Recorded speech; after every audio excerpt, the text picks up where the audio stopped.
अब सीएम मोहन के गृह जिले उज्जैन के नागदा में नगर पालिका अध्यक्ष के वित्तीय अधिकारों को भी हाईकोर्ट ने शून्य कर दिया है।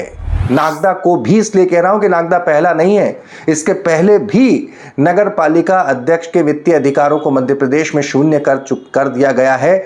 और हो सकता है कि अगला नंबर आप जिस नगर पालिका या परिषद में रहते हो वहां के अध्यक्ष के वित्तीय अधिकारों को शून्य करने का हो।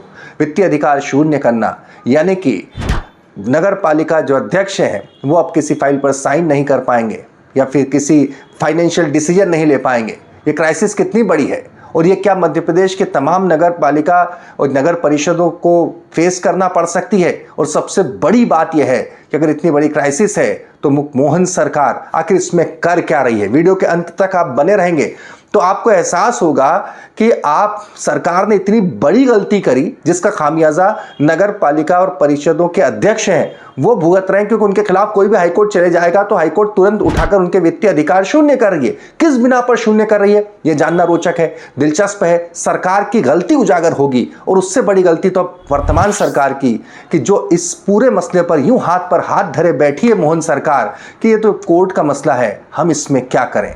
नमस्कार, मैं हूं भुवनेश सेंगर। देखना शुरू कर चुके हैं आप द लपेटा, अंत तक बने रहिएगा इस वीडियो के साथ, क्योंकि जैसा मैंने शुरुआत में कहा कि बहुत संभव है कि नागदा के बाद अगला नंबर आपके इलाके के नगर पालिका अध्यक्ष या आपके इलाके की नगर परिषद के अध्यक्ष का हो कि हाईकोर्ट उनके वित्तीय अधिकार भी जीरो कर दे। वित्तीय अधिकार जीरो यानी आपका पद का कोई महत्व नहीं। सबसे पहले बात, नागदा में हुआ क्या ये बता देता हूं। उज्जैन जिले के नागदा में नगर पालिका अध्यक्ष संतोष ओपी गहलोत के वित्तीय अधिकार या ऑर्डर आपके सामने है। 6 हफ्तों के लिए रोक लगा दी गई है, शून्य कर दी गए हैं। इसका मतलब है सरकारी भुगतान नहीं हो सकता, वित्तीय फाइल पर वो साइन नहीं कर सकती हैं। अब क्यों नहीं कर सकती हैं? दरअसल बात मैंने कहा था नागदा किला नहीं है, इसके पहले श्योपुर और पानसेमल 2 नगर पालिका परिषद पर भी हाईकोर्ट, अलग अलग हाईकोर्ट, एक इंदौर हाईकोर्ट, एक पर ग्वालियर हाईकोर्ट, ये सेम फैसला सुना चुकी है कि इन दोनों के वित्तीय अधिकार शून्य कर दिए हैं। गलती किसकी है? गलती आप मानेंगे सरकार की गलती है, क्योंकि सरकार ने 2022 में जब ये निकाय चुनाव करवाए तो उसके पहले एक फेरबदल किया था। पहले सभी चुनाव सीधे होते थे मध्य प्रदेश में, चाहे नगर पालिका हो परिषद हो, सीधे जनता चुनती थी, अध्यक्ष और उपाध्यक्ष हो। शिवराज सरकार ने फेरबदल किया और अध्यक्ष और उपाध्यक्ष के इनडायरेक्ट चुनाव करवाए, यानी पार्षद के जरिए। सरकार तय वक्त पर अध्यक्ष और उपाध्यक्ष का जो चुनाव हुआ पार्षदों के द्वारा, उसका नोटिफिकेशन कराना भूल गई। सोचिए, आप भूल गई क्योंकि समय पर नोटिफिकेशन कराया ही नहीं गया। यानी कि आप जिन्हें अपना नगर पालिका अध्यक्ष मानते हैं, इतने दिनों से 2022 से आज तक नगर परिषद अध्यक्ष मानते हैं, सरकार के गजट नोटिफिकेशन में समय पर उसकी कोई एंट्री है ही नहीं। इसी के चलते सबसे पहले इस मसले पर मामला पानसेमल और श्योपुर का जब मामला कोर्ट पहुंचा तो इसी बात पर जब सरकार से उचित जवाब नहीं मिला तो हाईकोर्ट ने इनके वित्तीय अधिकार को शून्य कर दिया, यानी इन्हें हाईकोर्ट ने नगर पालिका का या परिषद का अध्यक्ष मानने से ही इनकार कर दिया। सेम मामले के तहत नागदा में भी याचिकाकर्ता बीजेपी के अशोक मवार और कांग्रेस के राजकुमार राठौर ने याचिका दायर की। इसी के ऊपर हाईकोर्ट ने 6 हफ्तों के लिए सही, लेकिन 6 हफ्तों के लिए वित्तीय अधिकार जो है नगर पालिका अध्यक्ष के वो रोक दिए हैं, शून्य कर दिए हैं। याचिकाकर्ता का क्या कहना है पहले सुनवाते हैं आपको।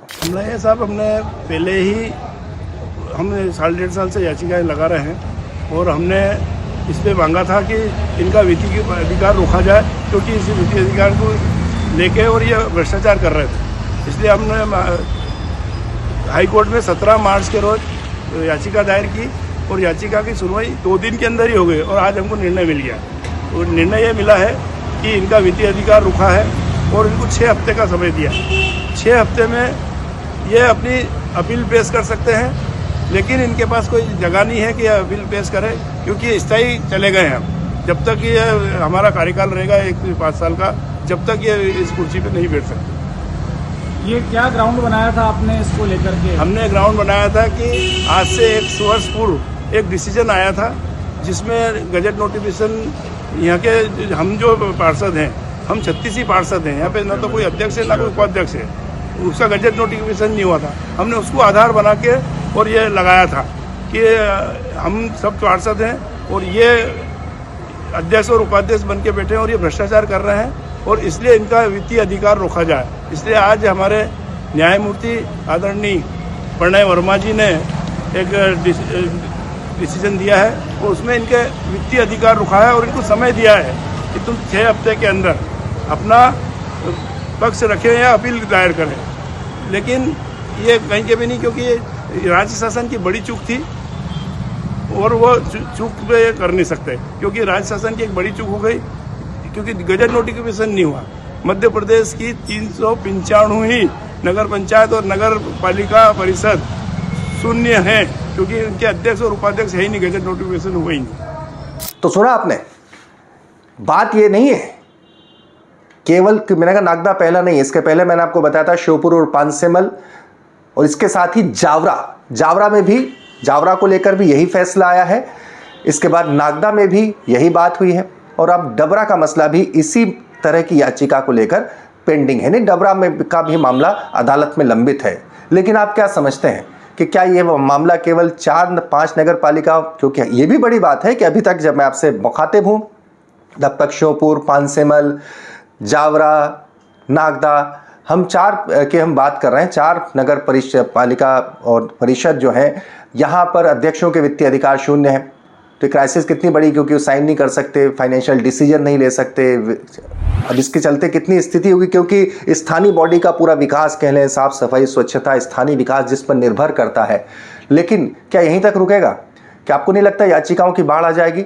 जगह जगह पर जहाँ जहाँ विरोधी है वो अपने नगर पालिका अध्यक्ष और क्या परिषद अध्यक्षों के मसले को लेकर हाईकोर्ट में जाएंगे। और हाईकोर्ट चूंकि एक बार इस मसले पर अपना स्टैंड क्लियर कर चुकी है, तो एक याचिका में भी वही होगा जैसा कि उम्मीद है कि बाकी की याचिकाओं में होगा। और पूरे मध्य प्रदेश में देखा जाए तो 395 नगर पालिका और परिषद है, जिसमें 99 नगर पालिका है और 298 नगर परिषद है। इन सभी के सामने, सरकार के सामने इतना बड़ा संकट है। और मैं फिर कह रहा हूँ, जो मैंने आपसे पहले कहा था कि इस पूरे मसले पर मोहन सरकार कर क्या रही है। पहली गलती शिवराज सरकार ने की 2022 में। याद कीजिए, उस वक्त शिवराज सरकार पर हर वक्त तलवार लटकी रहती थी परफॉर्मेंस की, क्योंकि वो जैसे तैसे चुनाव जीत कर नहीं बल्कि 28 सीटों के उपचुनाव के बाद जैसे तैसे बैठे थे और ये लगता था कि मोदी अमित शाह जो है कभी भी शिवराज सिंह चौहान को हटा देंगे। तब वो हर तिकड़म अपनाते थे। उनको लगता था कि कहीं ऐसा ना हो कि नगर पालिका परिषद के डायरेक्ट चुनाव में मेरे खिलाफ, पार्टी के खिलाफ नतीजा आ जाए जिसका आकलन मेरे खिलाफ हो। तो आनन फानन में उन्हीं शिवराज सिंह चौहान ने, जिन्होंने नगर पालिका परिषद के चुनाव सीधे पार्षदों के बजाय सीधे जनता से कराने का फैसला किया था। याद करिए, उस वक्त उन्होंने ही इसे पार्षदों के जरिए, इनडायरेक्ट चुनाव के जरिए इसे इंप्लीमेंट कर दिया। लेकिन गजट नोटिफिकेशन इसका किया नहीं। यानी उस वक्त चुने गए अध्यक्ष और उपाध्यक्ष सरकारी तौर पर माने नहीं गए। अदालत का तो यही कहना है। और उसके बाद से लेकर अब सरकार ऐसा, मोहन सरकार इस मसले पर इस भूमिका में है कि तो सरकार का मसला है।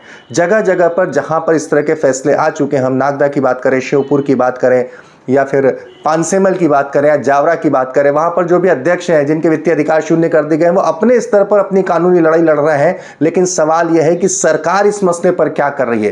क्या सरकार को इस मसले पर सुप्रीम कोर्ट में नहीं जाना चाहिए? अगर इस तरह की क्राइसिस सरकार की गलती की वजह से पैदा हो रही है, तो ऐसे में उन नगर पालिका अध्यक्ष जो कि सरकार के नियम के तहत ही चुने गए, उनकी क्या गलती है? और उनके वित्तीय अधिकार शून्य होना या वित्तीय अधिकार रोक देना, क्या स्थानीय निकाय की जो कार्य प्रणाली है हमारी, वो है विकास की, जो से ले लें साफ स्वच्छता, पेयजल, तमाम जो महत्वपूर्ण कार्य हैं, क्या उन पर असर नहीं डालेगी? आप इस मसले पर क्या सोचते हैं? और आपके यहाँ पर जो नगर पालिका अध्यक्ष हैं, क्या उनको लेकर भी किस तरह की कोई याचिका दायर की गई है, नहीं की गई है? कमेंट बॉक्स में ज़रूर लिखिएगा।